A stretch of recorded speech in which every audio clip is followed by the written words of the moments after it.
तो 5 लाख रुपए तक की छूट होनी चाहिए, जिससे बचत हो और आदमी के हाथ में पैसा होगा तो डिमांड बढ़ेगी, खर्च करेगा। कुल मिलाकर के ये बजट समर्पित होगा, जैसा मैंने पूर्व में कहा, गांव, गरीब, युवा, महिला, उद्यम, infrastructure development, social infrastructure development, उसको मुखातिब करता हूँ। उपज ही नहीं हो और खाने वाले ज़्यादा हो तो निश्चित तौर पे महंगाई तो बढ़ती ही है। बचत अगर आदमी के हाथ में होगी तो महंगाई की मार भी वो झेल सकेगा। अच्छा, किसान का तो ये राजनीतिक दृष्टिकोण है, बाकी किसानों के लिए तो इस सरकार ने काफ़ी किया। ऑस्ट्रेलिया के सरदार लोग ज़्यादा दाल बनाने लग गए, वो इम्पोर्ट बंद हो गया तो उससे इनको नुकसान है। असली तो ये राजनीतिक और आर्थिक दोनों हिसाब से है, बाकी तो ऐसी कोई बात नहीं, किसानों को आंदोलन करना चाहिए। नमस्कार दोस्तों, पंजाब केसरी राजस्थान में मैं आपका दोस्त और होस्ट राहुल आप सभी का बहुत-बहुत स्वागत करता हूं। दोस्तों, जैसा कि आप सभी जानते हैं, राजस्थान का तो बजट आ चुका है, लेकिन केंद्र का बजट आगामी 23 तारीख को आना है। वित्त मंत्री निर्मला सीतारमण जो है बजट पेश करने वाली है। तो केंद्र के बजट से लोग क्या कुछ उम्मीदें हैं, यही हम जानने की कोशिश कर रहे हैं। तो इसी कड़ी में राजस्थान आपको बता दें, केएल जैन जी हमारे साथ हैं, उनसे जानेंगे कि सेंट्रल बजट जो है उसको लेकर क्या कुछ एक्सपेक्टेशंस है। सर, क्या कहेंगे बजट को लेकर, क्या एक्सपेक्टेशंस है आपकी? अच्छा है, सेंट्रल बजट जो आने वाला है 23 तारीख को, हमें उम्मीद है कि इंफ्रास्ट्रक्चर डेवलपमेंट के ऊपर काफ़ी रकम के बढ़ने की संभावना है। सोशल सेक्टर में भी काफ़ी निवेश भारत सरकार करने जाएगी, जिससे आम जन को रिलीफ मिल सके। हम उम्मीद ये भी करते हैं कि आपके इनकम टैक्स के अंदर छूट का जो दायरा है वो बढ़ेगा, स्लैब्स में भी परिवर्तन होगा, उसका रैशनलाइजेशन होगा, क्योंकि भारत सरकार अगर टैक्स में रिलीफ देती है तो उससे डिमांड क्रिएट होगी, और डिमांड क्रिएट होने से नेचुरली उनको घाटा नहीं होगा, जीएसटी से पैसा उनको वापस मिलेगा। जी। और जिस तरह की बायंसी है और जिस जी। तरह की जीडीपी की ग्रोथ की सब तरफ से आरबीआई का भी कैलकुलेशन है, बाहर की जो एजेंसीज है, रेटिंग एजेंसीज, उनका भी सोच है कि जीडीपी 7%, 7.5% के आसपास रहेगी। फिजिकल डेफिसिट में नेचुरली वो कोशिश करेंगे कि उसको विद इन लिमिट उसको रखा जाए, लेकिन जिस तरह की थोड़ी महंगाई अभी बढ़ रही है और युवाओं को रोजगार की जी। आवश्यकता है, इसके लिए निश्चित तौर पर कोई विजन जरूर दिया जाएगा।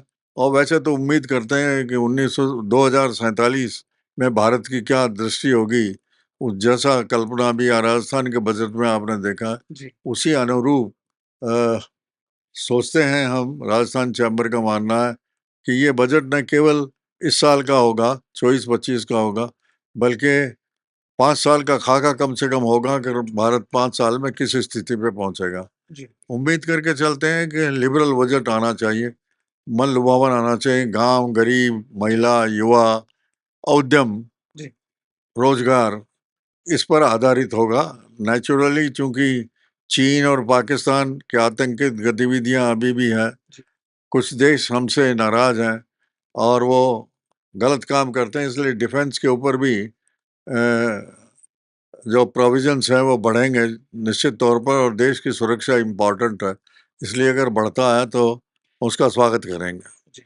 सर, आपने टैक्स की बात करी कि टैक्स में रिबेट की जो लिमिट है वो बढ़नी चाहिए। तो क्या लगता है आपको, कितनी लिमिट जो है वो बढ़नी चाहिए? केंद्र को कितनी छूट देनी चाहिए?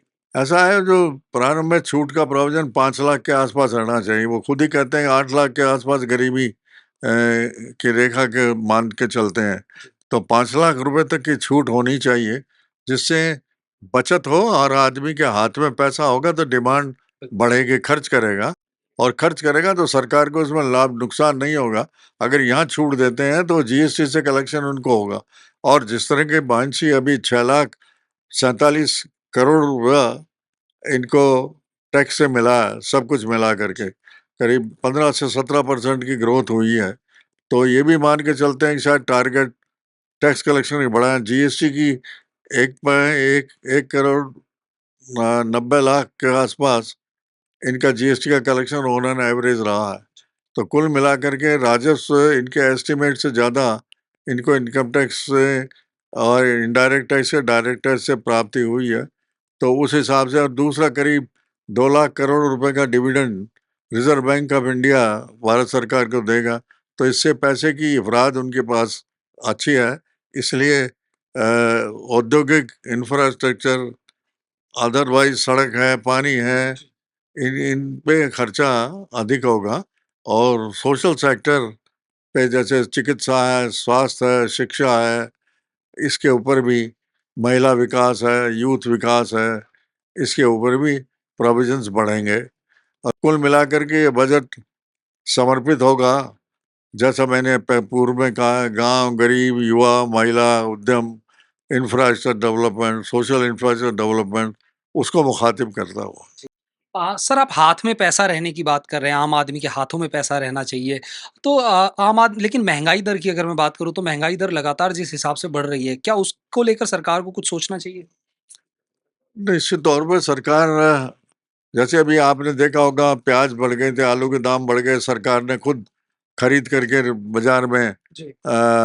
आम आदमी को डिस्ट्रीब्यूट सस्ते रेट पे किया, जी। सस्ते रेट पे किया। अब किसान को बढ़ने के लिए मैं उम्मीद है कुछ शायद उसकी निधि जो है वो बढ़ जाए। एमएसपी बाजरे के ऊपर, इनके ऊपर उसकी कीमत बढ़ जाए, तो किसी तरह से चेक करने की कोशिश तो करते हैं, लेकिन अब उपज ही नहीं हो जी। और खाने वाले ज़्यादा हों, तो निश्चित तौर पे महँगाई तो बढ़ती ही है।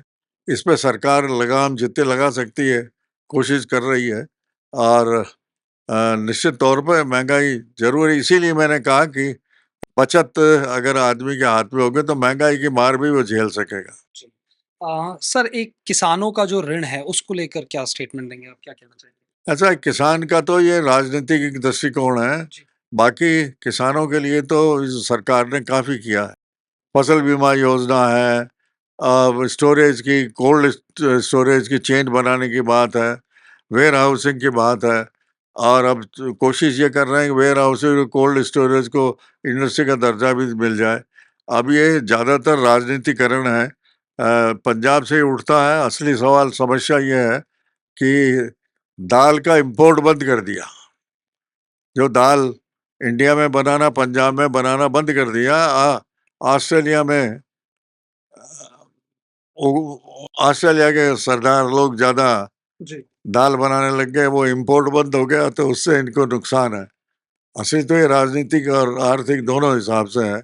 बाकी तो ऐसी कोई बात नहीं, किसानों को आंदोलन करना चाहिए जी। कि केंद्र सरकार किसानों के प्रति, जैसा मैंने कहा, हमेशा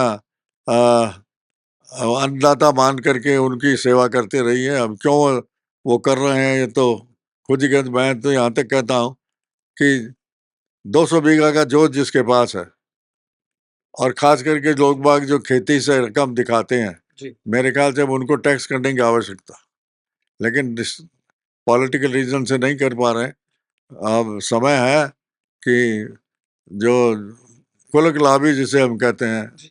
भारी जोत जिसके पास है, मेरे ख्याल लाखों की कमाई जिसके पास है, मेरे ख्याल से टैक्सेस की नेट में आना चाहिए।